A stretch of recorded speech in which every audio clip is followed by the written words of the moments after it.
czajnikowy.pl.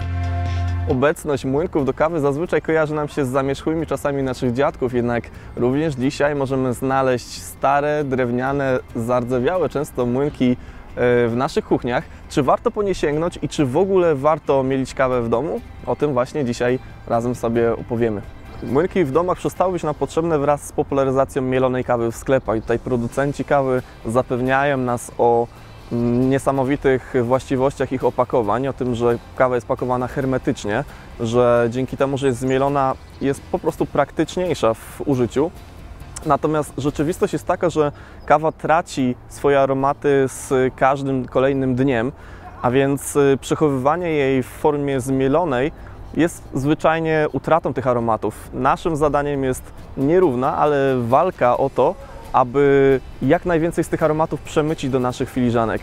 Najlepszym sposobem zatem jest zachowanie kawy jak najdłużej w ziarnach i zmielenie jej tuż przed zaparzeniem naszego naparu. Spośród wszystkich akcesoriów do parzenia kawy to właśnie młynek jest najistotniejszy, więc jeśli mamy jakiekolwiek środki do przeznaczenia, żeby nasza kawa smakowała lepiej, to lepiej jest je zainwestować właśnie w sam młynek. I jakość młynka odwdzięczy się jakością przemiału, ponieważ już powiedzieliśmy sobie, że świeży przemiał jest bardzo istotny, dlatego żeby zachować mnóstwo aromatów w filiżance, ale ogromne znaczenie ma również jakość tego przemielenia. Chodzi o to, jak wielki jest rozrzut w drobinkach, w rozmiarze drobinek kawy. Ile mamy pyłu kawowego, a ile mamy tych dużych części. Jest to istotne dlatego, że jeśli zalejemy je wodą, część, która jest bardzo drobna, przeparzy się momentalnie, a ta część, która jest bardzo gruba, będzie potrzebowała dużo więcej czasu. W takim przypadku nawet najlepsza kawa będzie smakowała po prostu przeciętnie, będzie miała brudny i delikatnie drażniący nasz język posmak. Na co warto zatem zwrócić uwagę? Na rynku mamy kilka młynków, które dają nam różne możliwości przemiału. Zajmijmy się jednak tym pierwszym pytaniem, czy warto sięgnąć po młynki naszych babci? I tutaj odpowiedź jest niestety nie.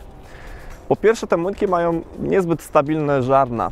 To daje nam nierówny przemiał ze względu na to, że żarna nierówno ocierają się o siebie, przypuszczając zarówno pył, jak i duże elementy kawy. Kolejnym argumentem jest to, że te żarna najczęściej są stare i zardzewiałe, często stępiałe. To powoduje nierówne mielenie kawy. No, kolejnym argumentem jest również to, że najczęściej w tych młynkach były mielone również inne rzeczy, typu przyprawy, pieprz. Te aromaty zostają w środku, w drobinkach, które gdzieś tam się ukrywają między ząbkami żaren i zwyczajnie będą destrukcyjnie działać na walory smakowe naszej kawy.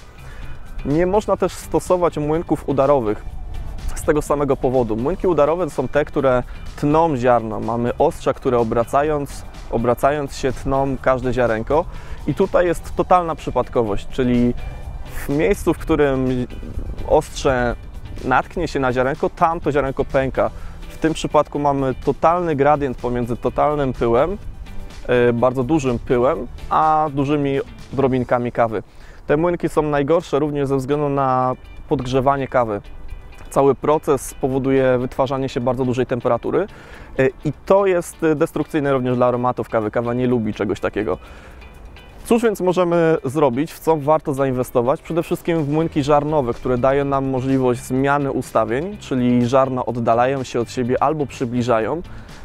Dzięki temu mamy możliwość po pierwsze kontroli wielkości drobinek, po drugie możemy je zmieniać, czyli możemy dowolne ilości kawy mielić w zależności od tego, do czego potrzebujemy. Z zastosowaniem do Aeropressa pewnie będzie to drobniejsze przemielenie, natomiast w przypadku metod przelewowych potrzebujemy dużo większego przemielenia.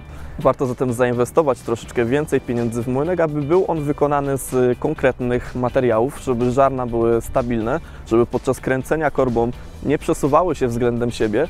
I to w zasadzie tyle, co powinniście wiedzieć. Także dziękuję Wam za dzisiaj i do zobaczenia na czajnikowy.pl.